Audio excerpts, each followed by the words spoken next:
Bonjour et bienvenue dans cette vidéo dans laquelle nous allons voir comment effectuer une approche IFR à l'aide d'un système de positionnement par satellite.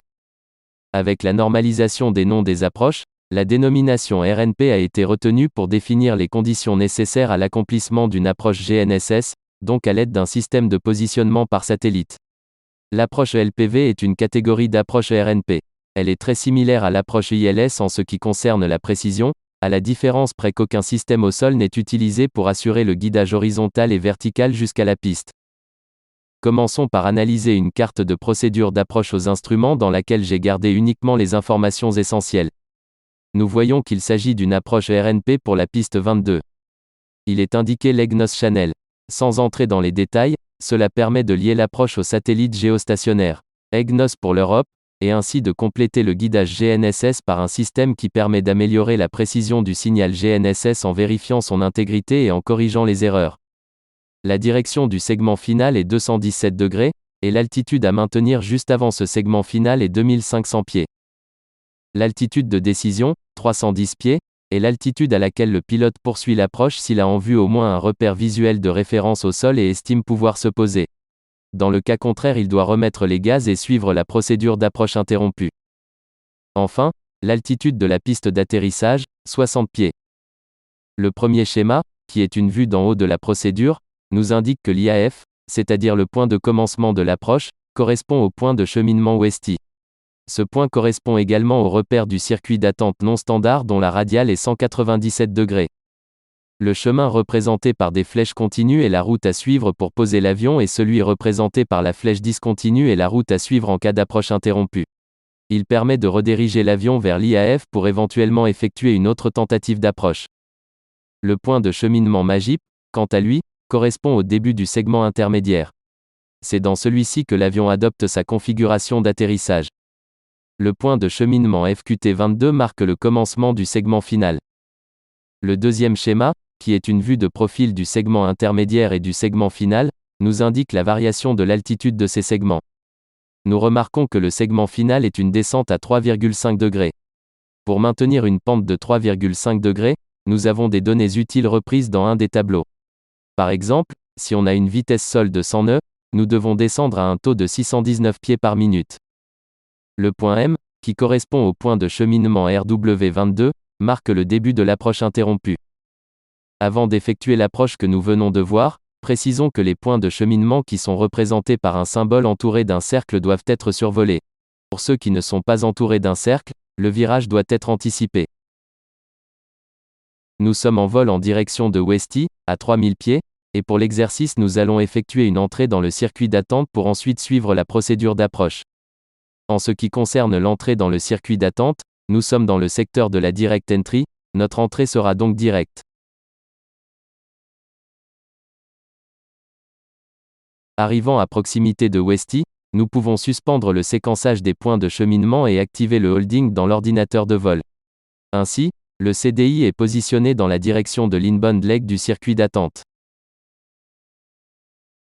Passant le point Westy, nous commençons à virer à gauche pour prendre la direction de l'outbound leg, 197 degrés.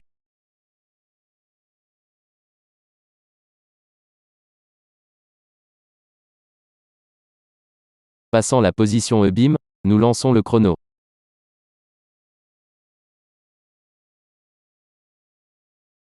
Une minute s'est écoulée, nous débutons l'inbound turn pour rejoindre l'inbound leg, 17 degrés.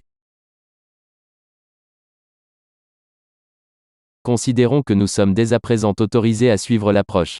Nous relançons le séquençage des points de cheminement. L'ordinateur de vol nous indique que nous pouvons commencer à virer à droite pour intercepter le segment Westy Nordo. Supposons que nous avons l'autorisation de descendre à 2500 pieds. Réglons d'abord l'altitude à atteindre sur l'autopilote, et ensuite réglons la vitesse verticale, par exemple -600 pieds par minute.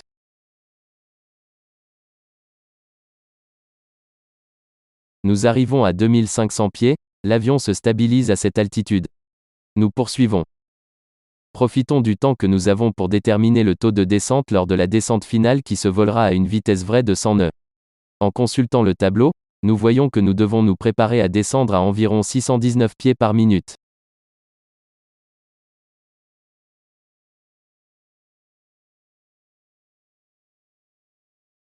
L'ordinateur de vol nous indique que nous pouvons virer à droite pour intercepter le segment Nordo-Magip.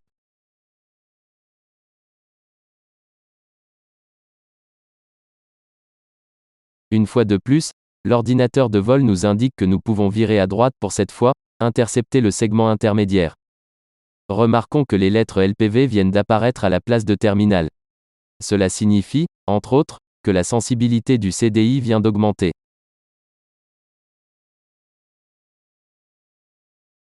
L'indicateur de pente commence à bouger. Soyons prêts à commencer à descendre dès que le losange violet sera centré. Le losange est centré, commençons à descendre à 620 pieds par minute tout en restant alignés. Très important, pour que l'approche soit considérée comme stabilisée, il faut entre autres, que la trajectoire soit correcte lorsqu'on atteint une hauteur de 1000 pieds au-dessus du sol, 1060 pieds dans notre cas. Arrivant à 4 nautiques, nous sommes bien à 1600 pieds comme indiqué dans le tableau. C'est parfait.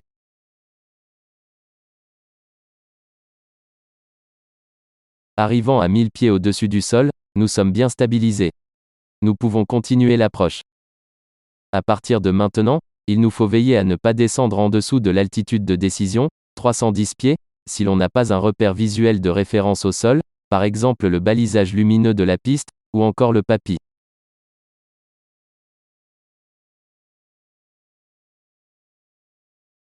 Nous venons de descendre sous la couche nuageuse et nous avons le PAPI en vue. Nous voyons 2 lampes blanches et 2 lampes rouges. Cela signifie que nous sommes sur la bonne pente. Finalement, nous atterrissons. Merci d'avoir regardé cette vidéo. N'hésitez pas à vous abonner à la chaîne si vous avez trouvé le contenu utile. À bientôt.